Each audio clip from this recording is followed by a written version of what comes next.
Thank you. All right, let's hold in place, Secretary please. Rubio, All where right. does this end? I'm against everything he said. So, Why are you doing this behind closed doors?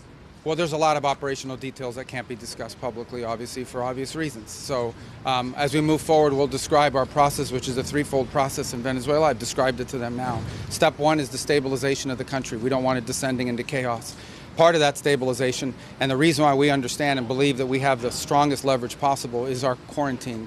As you've seen today, 2 more ships were seized.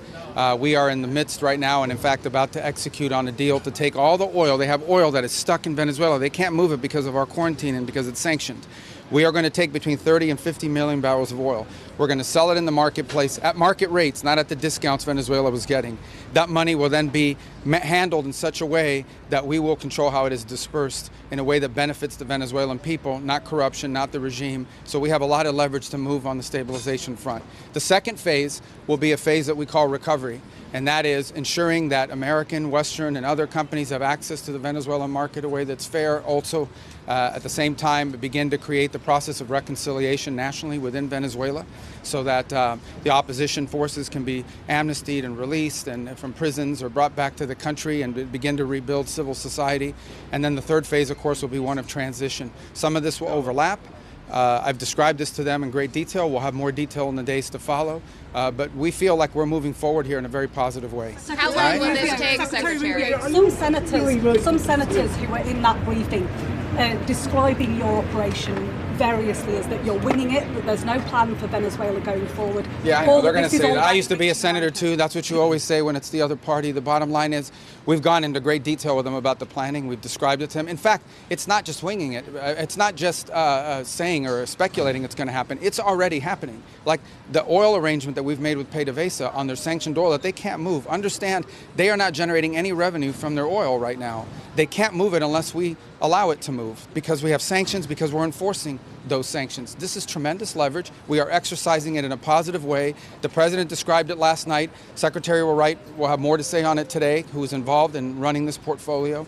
And we feel very positive that not only will that generate revenue that will be used to the benefit of the Venezuelan people, and we're ensured that that's what the case is, but it also gives us an amount of leverage and influence and control over how this process moves forward. Mr. Secretary, on Denmark, sir. Mr. Secretary, on Denmark.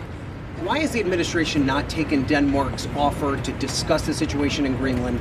And well, I'll be meeting with them next week. But will you take military intervention off the table? I'm not here to talk about Denmark or military intervention. I'll be meeting with them next week. We'll have those conversations with them then.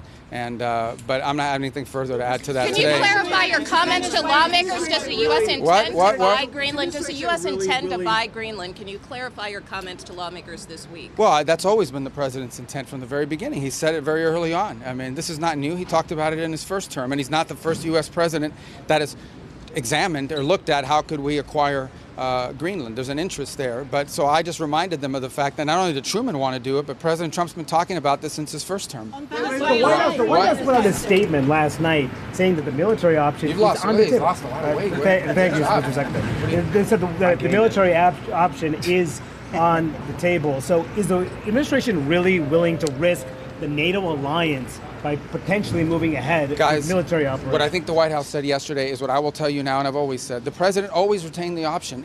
Every president, not this president, every president always retains the option. I'm not talking about Greenland. I'm just talking about globally. If the president identifies a threat to the national security of the United States, every president retains the option to address it through military means. As a diplomat, which is what I am now, and what we work on, we always prefer to settle it in different ways. That included in Venezuela. We tried repeatedly to reach an outcome here that did not involve having to go in and grab an indicted drug trafficker. Those were unsuccessful, unfortunately. The people of Venezuela are waking up to the same regime. Do you not worry about that? Well, first of all, the bottom line is that there is a process now in place where we have tremendous control and leverage over what those interim authorities are doing and are able to do.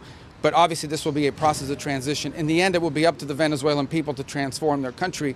We are prepared under the right conditions, using the leverage that we have, which includes the fact that they cannot move any oil unless we allow them to move it.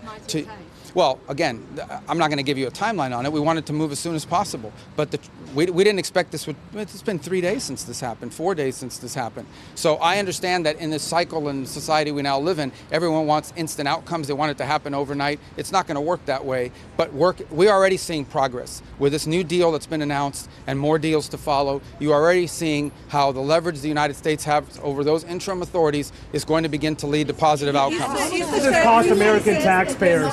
How long should the American public? It doesn't cost us. The involvement, the U.S. involvement in Venezuela, how much will it cost? Well, it isn't going to cost us any money. For example, this oil deal that's happening doesn't cost us any money. On the contrary, and if it opens up, no money to the American taxpayers. Look, I don't have the numbers. What operation are you talking about? The entire thing? Yeah. Well, these troops are going to be deployed. None of these troops sit in a dry dock waiting for action. They're deployed somewhere in the world. If they're not here, they're somewhere else. Just today, our forces not deployed to the Caribbean seized a boat, a sanctioned boat tied to the IRGC that tried to flee from us. That happened somewhere else. We are constantly involved in action. We have boats in the Mediterranean. We have ships in the Middle East. We have ships in the Indo-Pacific.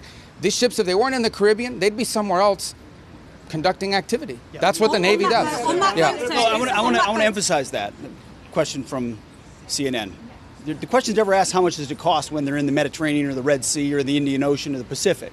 But now that they're in our hemisphere on a counter-cartel mission or ensuring that an indicted individual comes to justice, now you're asking the question of cost. It's a disingenuous question to begin with. You're trying to find any angle possible to undermine the success of one of the most historic military missions the world has ever seen. The level of sophistication that Senate just was briefed on and the House was briefed on, a classified level, is something only the United States of America can accomplish. The world is taking notice of that. Certainly Venezuela is taking notice of that. And it continues because 2 oil tankers, 2 overnight, were seized by the United States of America, stateless or sanctioned, because the oil blockade, the quarantine of oil out of unsanctioned or sanctioned or stateless vessels continues. That leverage will continue as Secretary Rubio outlined. So our military is prepared to continue this. As he said, the president, when he speaks, he means it. He's not messing around. We are an administration of action to advance our interests, and that is on full display. We're happy to brief the House and the Senate. We have nothing to hide. 2 quick things, okay? Number one, because we have to go, because we got to brief the House, and if we don't and they're pissed at us, you guys better defend us. That was because we were talking to you. I would make one more point, and it's a very interesting point. One of those ships that was seized that had oil in the Caribbean, you know what the interim authorities are asking for in Venezuela? They want that oil that was seized to be part of this deal. They understand that the only way they can move oil and generate revenue and not have economic collapse is if they cooperate and work with the United States, and that's what we see are going to happen. We got to go talk to the House, guys. Is it a challenge to Vladimir Putin? Well, you testified publicly. Is it a challenge to Vladimir Putin? That was a Russian-flagged tanker.